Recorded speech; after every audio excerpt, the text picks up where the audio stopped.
And welcome everybody. This is just going to be a small pre-game thing for Games for GMs 5. I'm joined by a couple of the early participants. If they just want to say a quick hello, and probably all at once. Hello.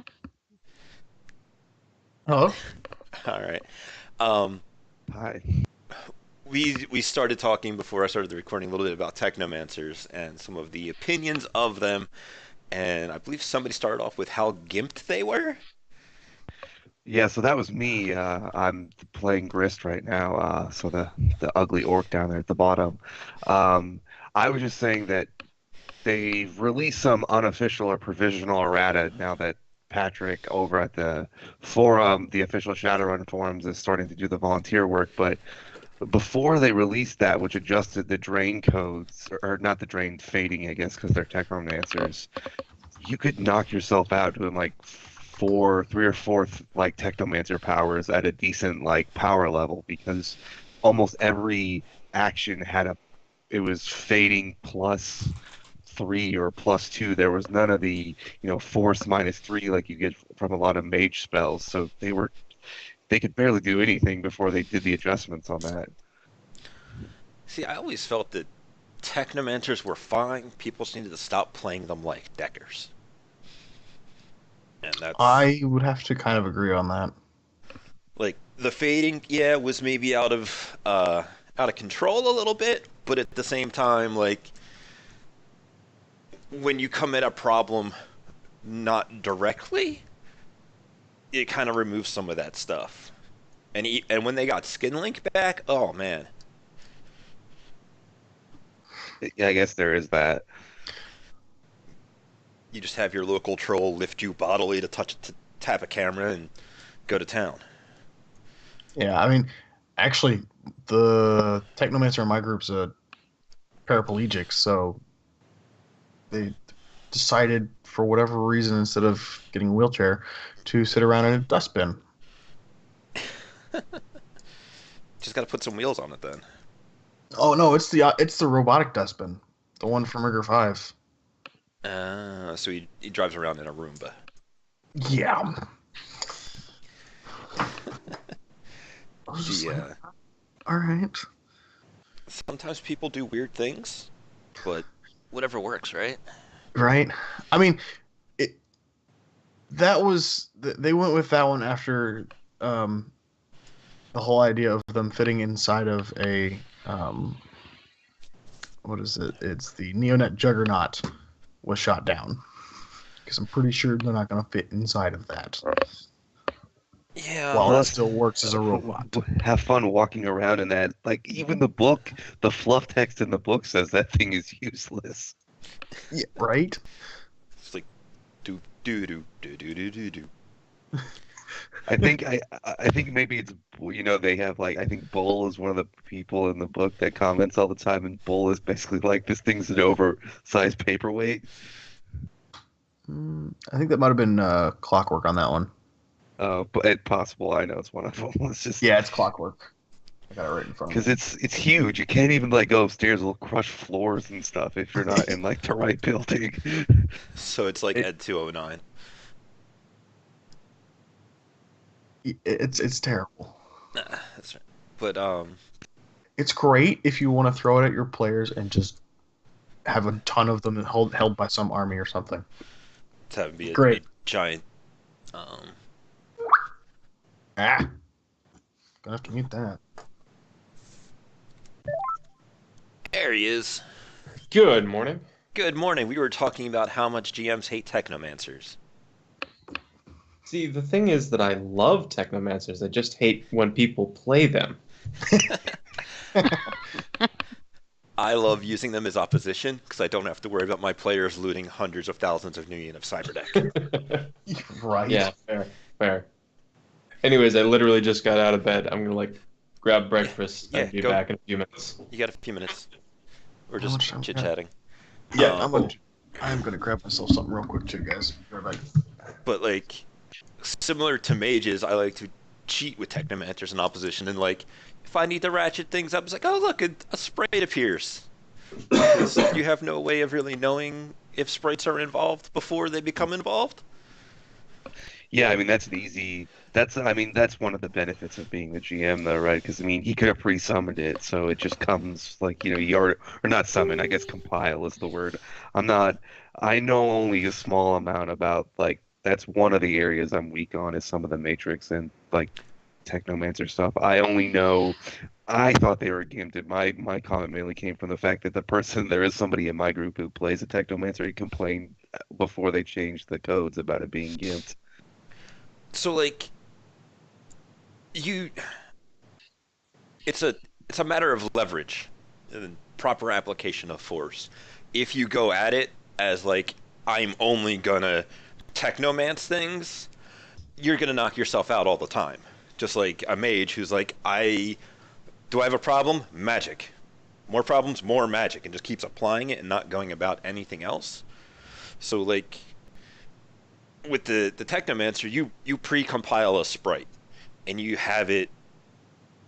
Maybe you spend an hour or so resting off the drain or whatever it is you want to do, and then it's there to give you a dice pool bonus whenever you want to thread something, or to just straight up assist you in matrix tests, or you could just have it use something like suppression, where you've got now 3 turns before the host can even do anything.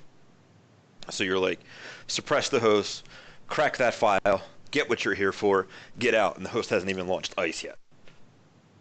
There's Fair nothing, enough. nothing they can do about it. Or if you're um, in odd situations, like okay, I'm gonna try and get past this sin scanner or whatever at the door. You have your machine sprite gremlins it, and now suddenly when it goes to scan you, it glitches. That should mean that like the GM shouldn't then just use that glitch to be like, oh, it reports that you're carrying a Panther assault cannon, because that's not cool to do to people. Plus, I mean, the glitch, I mean, in the sort of fluff text of it, glitch, if you're the one that glitched, it's supposed to be a negative against you, not like if the player causes something to glitch, like opposing them, it shouldn't then turn back on them. Like, that's not Right. really how it's written. Um, so it's like in that situation, I would probably either not check your sin. Maybe if I tie you instead of re-rolling to try and bust you, maybe give you a free, depending upon if it's just a glitch or a critical glitch. Maybe give you a temporary boost to your fake sin rating or something because the device is messed with. And that's a lot faster than just doing something like hacking it, spoofing command, editing file, like all of the actual hacking bullshit. Um, Having a sprite hang out and just being like, "Yo, simple action, Gremlins, that thing," is like, boom, done, over with. And you can do that It's, on any sensor, like the camera just down the end of the street you want to get by. Just go ahead and glitch that thing for me so that it gets a bunch of static instead of me walking past. yeah, I guess, if you're trying to open a door, I think the one you would use probably be Resonance Veil, but Yeah, man, I hate Resonance Veil. yeah, because it's like it's literally the wording of it's so vague. It's like just lets you make the target believe something has happened in the Matrix. Like Yeah, what like you can just say what you want. Like so you just put a blank key card up against it for the cameras to see, and you resonance veil. And it's like, yep, that's the correct key card, and then just go through. yeah. I clamp down hard on that power because you have to like. It's like the old D&D wishes and how you never wanted to use a wish because the GM would always screw you on it. The players can just be like, I resonance veil my way through everything involving the Matrix. It's the only power I ever need to cast. Have a nice day. And that's just Yeah, me. yeah. Um, but yeah, no, just they. So much of Shadowrun is like lateral thinking and coming at things the uh, the sideways rather than like I'm going to throw all of my dice against the thing and then assume it's going to work because I threw more dice.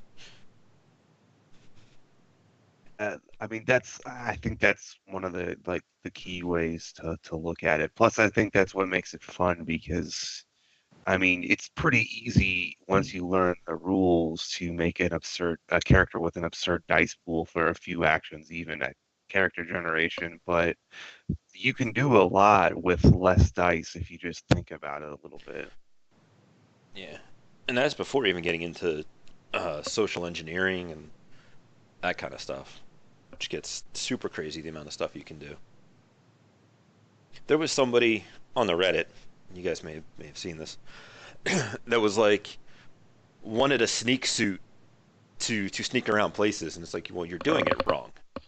Your spotty tight leather cat suit is not what you should be wearing for sneaking around a facility. You should be wearing overalls, pushing a bucket with a mop in it, because they're gonna see you, and they're not gonna care, because you're just a janitor. Bonus It's kind of like points. It, go ahead. I was just it's kind of like the joke, like how in real life, if you put on, a black shirt, like a black t-shirt, black coveralls, and carry a ladder, you can get in the back door of anywhere. Yeah, that is exactly what it's like. Like, don't be around places like sooner or later you're gonna get seen, right? So be what they expect you to see, and then it doesn't matter. Have a believable lie. Maybe get the maintenance manager's name through diving into the host and the employee records, so that when somebody confronts you, you're like, Jim Bob down in maintenance ain't gonna like this. It just adds a little bit of plausible deniability to it.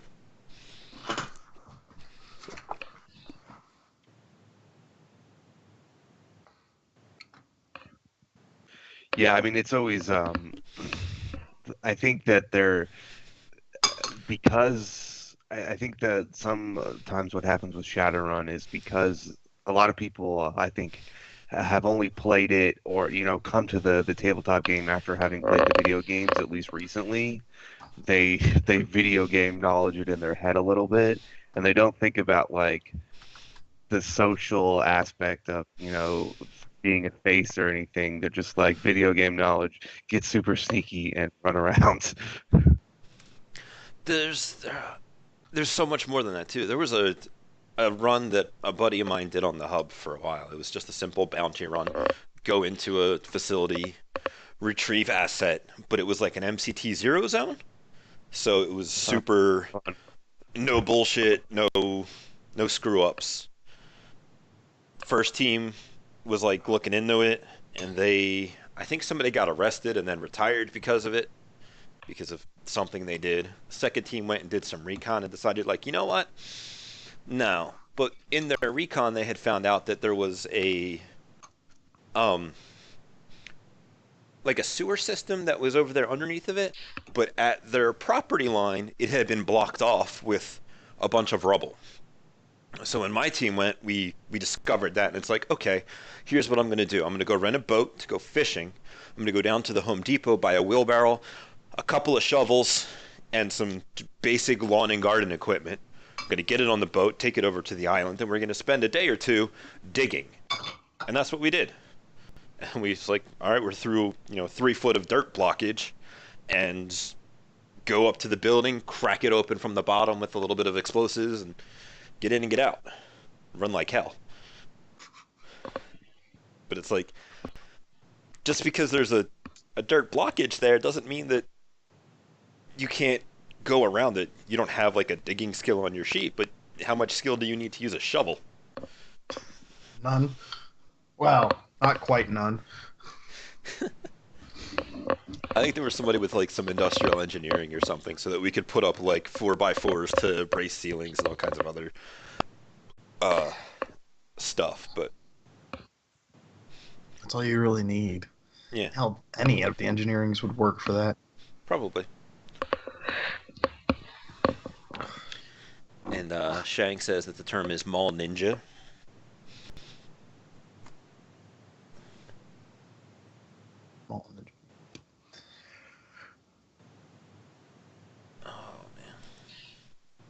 I know my team has a tendency to, for some reason, go very, very pink. There's nothing They necessarily wrong with that. they start out by trying to utilize RPC and traceless walk, and then as soon as one of them spotted, instead of having anything saved up, ready to go for an excuse, they just are like, all right, open fire. That's accidental. I'm just like, okay. Yeah, I mean, so like I said, when in the thread when we originally were getting this together, we actually my group we sort of rotate who's the GM. So actually, right now it's about to be my turn again. So I'm not the GM, and the one guy who's the GM right now is like when he is in charge, it's just the most ridiculous pink mohawk because it's just like how he likes to run the games and everything. So like. Right now, we just bust like he doesn't some of the super crunchy things he doesn't like as much. So because of that, like whenever he's in charge, like we just bust doors down and just murder everyone. Like it doesn't Ah, that's not because of the good, way man. yeah, because of the way he likes to play the game. Man, that's It's not how I quite run it when I want to run it, but like when he's in charge, we play it how he likes to play right. it No, with different characters. You oh, know. this is like completely different teams, or Yeah, it's like different teams when we sure. rotate around. So like when it comes to me, we'll play like because it'll be like we started with a different game like and then we switched to Shadowrun. So like he's been the GM for about a year, but then it'll be like a year because we've been friends for a really long time. So like it'll be like a year of whoever gets switched next for 6 months. So we switch the team. It's just a new team whenever. So it's a whole different campaign and everything. The blatant murder is the oh man part because like that's not good for the corporation's bottom line, man. Oh, When you roll in non-lethal and you knock everybody out, the corp will be like, "You've all failed your training exercise. No promotions, no raises." And then their budget doesn't really change. Like they budget for hiring runner teams and losses from runner teams running against them and that kind of thing. But when you go in and just murder everybody, it's like, okay, we need to retrain like 12 staff because they're all dead. We can't really cover this up as a training exercise because people are dead. There's blood everywhere. We got to pay to get that dry cleaned, clean out the carpets, replace all that stuff. I guess the one thing that makes it slightly more plausible in his campaign is that a lot of the runs we do are unconventional, so we haven't often been like doing a traditional, oh, we're breaking into a corporate headquarters and murdering a bunch of employees. Like we had a big saga where um, he made like we were basically doing battle with another prime running team that one's who was always hired by different corporation, but the runners that he made were all like he ported over all the characters from Overwatch into being Shadowrunners in some way. that's awesome. I did a similar one like that for my group that's always pink, where I had a prime runner team get hired to go after him, except instead of porting over Overwatch, what I did is I specifically made the characters to be able to take them on because at the time, um, I think Bamce, you've commented on this one before about um, I had one of the players who was playing as an AI. Except he was playing as an AI rigger, so it was a little weird, Oh, gross. right? Um, and I ended up killing one of the player characters, but what was interesting about it was when they went to go try and rescue the player character, instead of, doing a breaching into the front door or back door or even through the wall, the guy who's playing the AI decides to use all his drones because he made his van that holds his. Oh crap! What the heck are they called? His home.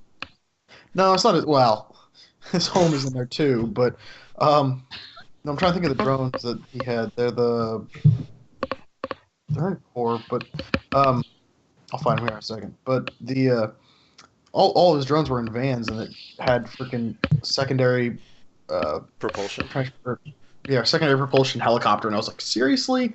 He just drops in from the ceiling. I mean, sometimes you got to make an entrance. Um, It was the his steel lynxes. That's what it was. oh, He um, had two of them in the van. I was just like, really? Seriously? there was the pistol adept I played on the hub for a while. She was great fun until like fifth initiation, supernatural prowess, and smashing blow, and it's like, okay, we need to get through this facility into the heart here. It's like, okay, we're going through the wall, and that's what Yeah, she did. that's what I was about to say. Just punch through the wall. It's like, all right, that wall needs to resist 26p from my like 16-year-old, 105-pound soaking wet teenage girl. Go. Although, speaking of lateral thinking in terms of how you bring a steel links into something, it reminds me of the current run my home group is on. We had to sneak into an armory because we're playing the like a modified version of the whole thing where Ghostwalker is taking over Denver, Hmm. and so we were sneaking into an armory to steal some weapons for one of the factions to fight the Zone Defense Force guys. And we stole a truck that looked like one of the trucks they're working with. And then we loaded up our riggers like steel links and some of the other weapons into the back of it. And then we forged like weapons delivery, like permits to like bring it like all our shit into the base in the truck. And they were just like, yep, go on through, and pulled up to the loading bay and then just like opened it, unloaded it all. I feel like that's the kind of situation where you guys are sitting in the van and are like, holy frag, man, that worked. It's just kind of like, Speaking of that run, I'm guessing you're talking about the new Denver missions. Yeah, my GM is modifying it some. I've tried not to look at the book too much, but yeah. I actually need to modify it quite a bit for my group, because um, my group has one of its it has a couple different possible fixers, but one of them, the backstory for her, because she's a Drake, boo. is she's Ghostwalker's Drake. I'm like, oh fuck. Double boo. Well, I had written her up because um, when before I was actually GMing, I was a player for a guy, and one of the other players was going to try and create a Drake, and I knew how he was, so I was like, you know what, I better create a Drake to be able to basically keep that one under control, because there's no way that a standard player character is going to do it. The But since this was before the 5th edition rules came out, we had to convert them over from 4th. oh. So they're the they're the slightly more broken, but also better Drakes. It's one of those things like one of the rules of Shadowrunning is to never trust a dragon, and you're sitting there having soy wisers with a Drake, and it's like, why am I working with you again? This is a bad idea. Well, hold on. There was a thing. I wonder if I can find it again. Um, one of my Lee, or Bamce, you probably know him. Lieber. Maybe. He's the one that's from ShadowNet. He had posted a link of all these quotes for Shadowrun, and one of them was like, "Never trust a dragon." Then farther down the list, never work for a dragon, or never trust a dragon. And then it was farther down the list was always trust a dragon when nobody knows you're working for the dragon. Yeah, I don't like getting into dragons because it's one of those things of like, if you guys listen to the Six-Fold podcast, I've already talked about this a little bit. Oh yeah, I heard that a little bit. Yeah. Yeah, it's like the best description of a job that somebody wrote up that I read that a dragon would give you is to break into this construction site and to plant a small bag in these GPS locations, because 20 years from now, when that bag of seeds grows into a tree, it's the perfect spot to stick a sniper in to shoot the the manager, because that's where the manager's office is going to be. Because that's how dragons think. They are super long game oriented. So, yeah, you may do a run for a dragon and never know it, but realistically, you're probably not going to be involved in any more of his plans ever again. True. I would say the Drake kind of worked out because the Drake character was written as she doesn't do anything like Ghostwalker's bidding directly. Because I was reading up on how a lot of the great dragons use their drakes. Half of them just sit around and do nothing, or just do their own thing. It's just like, seriously? But do they really, or are they just being controlled into thinking they're doing their own thing when the whole time it's really the dragon behind it all? Well, I realize that's a little tinfoil hat, but come on. Well, it's a little tinfoil hat, and she had actually gone to Ghostwalker and said, "Hey, you mind if I just work for you?" Because she didn't. She's not Never work Ghostwalker's for a dragon. Drake exactly, but I mean, I feel like that rule goes out the window a little bit when you are effectively a dragon sort of thing yourself. right. Yeah, I guess. It's like, I would work for me. I'm fine. So if you're a dragon, well, of course you're gonna go. You're gonna go to another dragon and go, "Hey, got any work?"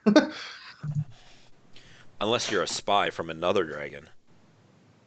True. All I know is that I read the rules in Howling Shadows for that, and I was just like going over the rules for like making Oh a Drake God. in Howling Shadows, and I was like, oh, so once you get the power where you can stay in Drake form forever, it's so broken, it's ridiculous. Well, okay. I got a couple things with that. One, if you just stay in Drake form, It's a you're giant bullseye. basically gonna draw so much attention it's not worth it. And I think that's part of the things that, or one of the things that either people who played them never had to deal with, and so there's this huge stigma about playing a Drake, or GMs didn't utilize correctly. Because even in 4th, if you stayed in Draco form and you like everyone realized you were a Drake, you were wanted, hunted, and hated. Well, it's one of the things is like, that's all based upon the lore and the world and the social repercussions of the choices you make, which I don't think anywhere in the books it really comes down to stating because like if you're gonna play a centaur or a naga or something at one of my tables, congratulations, you're getting distinctive style for free because you're a centaur in the middle of Seattle or whatever. Yeah. Or you're like a 30-meter snake that's ridiculously oversized. I feel like that's another gripe I have with the Naga is that they or not 30-meter, you're a 10-meter snake, which is like 30 feet long or a little over. It's like, Yeah, it's probably that's real oversized. a Like, typo that's there. real big. Yeah, it's They like are massive. So, enormous. Quantum, are you here? Yeah, I'm here. Okay, just wanted to make sure because I saw you log on to the Roll20 table. Yeah, I was just listening along to you guys chatting. No, that's fine. Somebody else is listening on and not participating, and I'm staring very intently at them. Well, I'm actually, here. There's Oh, hi. I am here. Just listening. Well, it is about time for us to get started officially. Yeah, it sure is. I was just one of the other guys that signed up. Somebody just joined the call. There he is. Hi, Shine. Hello, folks. How's it going? Oh, hey, Not Shane. bad. It's going all right. So you wanted the Sorry, big... I had the stream up. I wasn't sure where the sound was coming from at once there for a second. You wanted the big dumb troll muscle, right? I think that's what we're going for. Grand. Egrand. Sure. All right. Oh, you got to repost that Roll20 invite link too.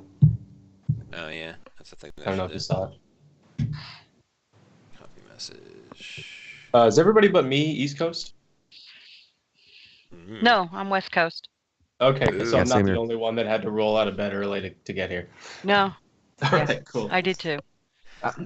I appreciate y'all getting out of bed to to make this happen? That'd be worth it. I mean, I hope it's worth it. I hope that we all improve Look, our craft a man. little bit from this. Somebody's got to be here representing the only city that matters. Pennsylvania? Seattle, bitch. That city? I must have my geography very wrong. I mean, I kind of went for Philadelphia, but I really screwed it up. Didn't quite get there. Yeah, it's early in the morning. It's I not. mean, I guess it depends on what time you normally get up. I was just saying, quantum for you. While it's early, it's also early for those of us who work night shift over on the East Coast. That's fair.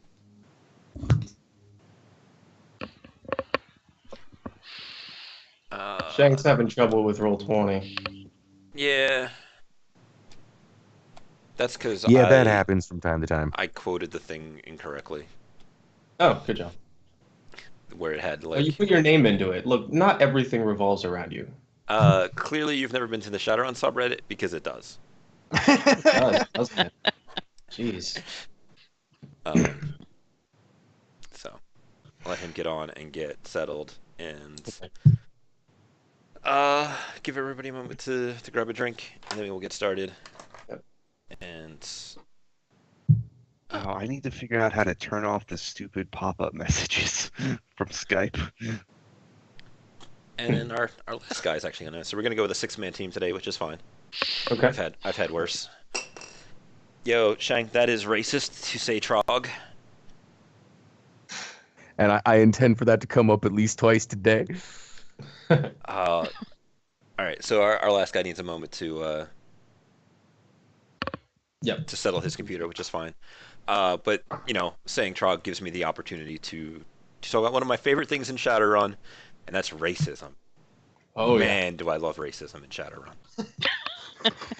Sure That's is a lot probably of the worst thing you could possibly say in this day and age. But Well, but it's such a good narrative device. Oh, It's a it really is, good it way to is. just either establish a character or to just piss somebody off. it is. And it but works it's one of those things that's so like, many ways. Because I'm not. if people don't realize you're talking about Shadowrun, that sounds so bad. I know, and I enjoy phrasing it that way. Where it's like, I love racism in Shadowrun. Because in Shadowrun, I don't dislike you because you're a man, a woman, white, black, Asian, any of that stuff. I dislike you because you're Green, a though. 9-foot troll, smelly troll, or you're a pretty boy elf who always gets everything great in life and will live forever and is beautiful and idolized by society. No, I hate you for that. But it works both ways. Like the janitor example I was talking about earlier, when you take that guy posing as the janitor and he's also an orc, obviously the dumb orc is going to have some minimum wage shit job, so it just is like fits Oh, a you lot mean my better. character? Well, you're slightly different because you're a horrible flesh-eating monster now, but Well, yeah, but they get the start of the character, shall we say? exactly. And that was something that I played into in the little vignette that I did when I posted the video. It was like, he was literally nobody. Just kind of dude working a job and he accidentally gets infected and suddenly he feels super powerful because by comparison he is. But So, speaking of the different groups, one of the things that I've noticed, at least in all the groups I've run, not sure how many of you run into a similar issue with this, is this isn't really an issue, but how imbalanced the Shadowrun teams are compared to the world population numbers. You mean just like in dice and skills and that kind of stuff and how many Well, I things think- they No, do? Or do you like mean in more like race. the fact that they're going to have 2 orcs, a troll, an elf, and a human when the population is 80% human? Yeah, or like you're gonna have, And a 2 satyr? elves or 3 elves, just more than one, and it's just like, what? Well, some of that's because that's where those people get pushed, right? Like I know, orcs but and it's one of those trolls things are. that It's just kind of like Shadowrunner teams are so disproportionate to the population, Anything. Yeah. and it always. I can always tell when someone hasn't realized that because they're always like, "Oh yeah, there's somebody else," and you're like, "No." I mean, it kind of Like, depends upon where you're at too, because like in Seattle, and well, in a lot of places, the ancients are around, and they're just an all-elf gang, and true. and they're less gang, more minor military power. Um, You know, they're somehow not in Denver. I mean, that seems weird, but when you have a city that is literally owned by a dragon, Right. maybe not literally, maybe figuratively, because I don't know how much of it he I actually guess- owns. Oh no, he literally owns it. He's dating the spirit of the city, so like, I mean, there's an entire book on Denver, and it talks about how he literally owns the city. yeah. So I could see not wanting to get involved in that, and I think they also do a lot of like smuggling stuff. So being in more like port-oriented towns is Well, I mean, That's why plus found you have- Yeah, they do a Denver. shitload of tower Kidding me? slicing. The smuggling between there is immense. yeah. But up in Seattle, there's the two tiers, and those are like Yep. elven things, so like minor elven nations. But That's Yeah, that's what I was about to say. I There's mean, the tier like, nation up there. so yeah, that's gonna have a lot of elves in it. and then there's the Orc Underground, which is going to have your Tusk enabled races. So that's like, you know, the opportunity. The only people I think that really get left out are the dwarves. Yeah, the dwarves get left out of everything. I mean, it's Because so hard. that It's so is easy what to the miss them. dwarves actually get, I think, is everybody else has got something going on, or they're the humans, which are considered to be the normal standard. My argument is the dwarves are the ones who get left behind in everything. They are the ones that actually have to work harder than humans, but don't receive any real benefits or considerations for doing as such. They have the cultural stigma based on what people don't really know about fantasies of being expected to work hard at whatever it is they end up doing. Racism again. Damn right. Or are they viewed as midgets? Well, that's the problem with dwarves, isn't it? It's so easy to confuse them for just a really short person, human rather. Sorry. Also, hi. Possible. So, all right. Let's take a quick like 5 to drinks, smokes, that kind of stuff, and then we'll come right back into it, and we'll do. We'll start off with a little bit of introductions of who we are to each other and to people who may view this in the future. Talk a little bit about our experiences. Talk a little bit about why we chose or wanted to choose the character that we chose. And then, however you guys want to go from there, we will go and get this show on the road. Okay. Sounds good. Cool. Are you hanging around for a minute? Because I have technical questions. I have a wireless Or- headset, so Oh, that'll do.